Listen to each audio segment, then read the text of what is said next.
اول حاجه يعني خلينا نبدا كده بان احنا نحمد ربنا على الشمس وعلى الدفا عشان دي حاجه مهمه قوي بصراحه. جت في بالي فكره كده من كلام ناس كتير بتقوله، بسمعه كتير وللاسف يعني الستات بيقولوه اكتر، او انا بلاحظ ده. تلاقي ستات يقولوا انا جربت حظي خلاص بقى، وبيبداوا يحكموا على خبراتهم في الماضي ويقيسوا عليها اللي جاي.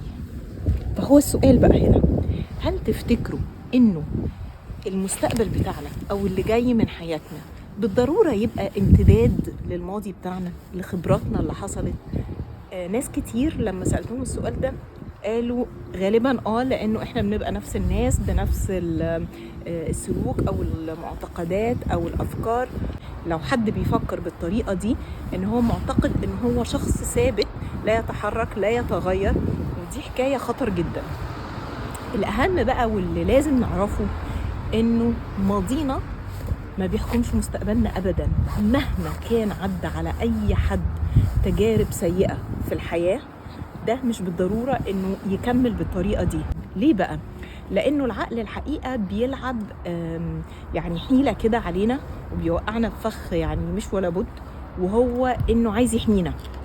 بس بيحمينا ازاي؟ بيحمينا باللي هو بيفكرنا احنا عدينا بكذا وكذا وكذا، وده سبب لنا ألم وده سبب لنا وجع، فخلي بالك او خلي بالك اللي جاي هيبقى نفس الشيء، فكن مستعد، ترقبوا اللي جاي.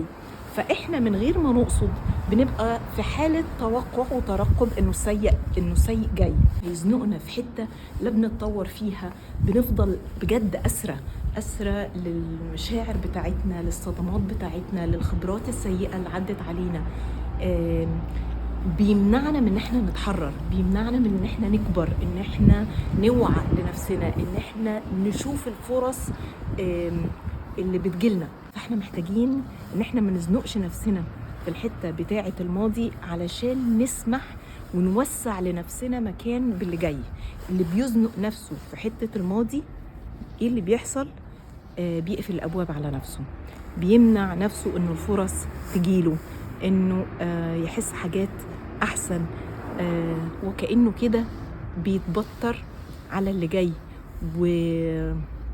واستغفر الله يعني كأنه بيزايد كمان يعني على مشيئة الله، حاشا لله، يعني انه عارف المستقبل فيه ايه. احنا ما نعرفش ابدا المستقبل فيه ايه، كل ما نملكه هو اللحظه الحاليه اللي بعد ما الكلمه بتخرج من بقنا ما نبقاش عارفين اذا كانت الحياه هتكمل ولا لا. الحياه قصيره لكن جميله، تستحق انها تتعاش، تستحق ان احنا نشوف نفسنا من جوه ونطلع احسن ما فينا، ونركز على اللحظه اللي احنا عايشينها دلوقتي، وبكره سيبوه لبكره.